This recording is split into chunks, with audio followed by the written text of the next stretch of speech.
اعتزل اللي يؤذيك، دي الخطوة الصح اللي ممكن تاخدها في حياتك. الاستغناء أوقات بيكون رحمة لقلبك ورحمة لعقلك، لنفسيتك اللي محتاجة هدوء وسلام.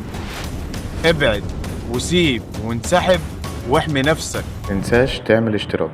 تعرف إن مش كل خسارة تزعل عليها، في ناس خسارتها مكسب، والناس في حياتنا بنفضل نديهم فرص ونحاول نفهمهم ونبرر ليهم تصرفاتهم، بس الحقيقة هم ما كانوش يستحقوا وجودنا من الأساس. نفتكر إن خسرنا لما بعدنا عنهم، بس مع الوقت بنكتشف إن كنا محبوسين جوه علاقة بتاكل فينا وبتمص طاقتنا وبتقلل من قيمتنا وإحنا ساكتين بحجة الحب أو العشرة. بس لما بتبعد، لما بتقرر تقول كفاية، ساعتها بس بتحس إنك اتولدت من جديد.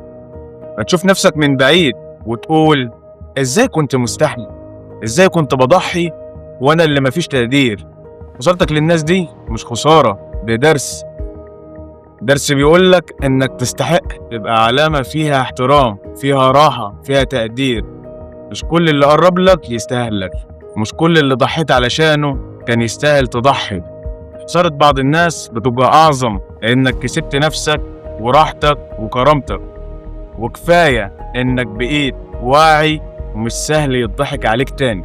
فلما تبعد عن حد أذاك ما تبصش وراك، وافتكر دايما إن الراحة اللي حاسس بيها بعده دي مش صدفة، دي نتيجة. ثم اعتزل اللي يؤذيك، دي الخطوة الصح اللي ممكن تاخدها في حياتك. عايز أقولك لازم يكون عندك شجاعة تقول لأ لكل حاجة بتستنفذك، لكل علاقة بتضغط على أعصابك، لكل حد وجوده تقيل على قلبك، ولكل موقف بيرهق روحك وبيكسرك من جوه. الاستغناء أوقات بيكون رحمة لقلبك ورحمة لعقلك، لنفسيتك اللي محتاجة هدوء وسلام. ابعد وسيب وانسحب واحمي نفسك، مفيش حد هينقذك غيرك. وما تخافش من الفقد، اللي بيروح وهو قاسي في فراقه نعمة مش نقمة.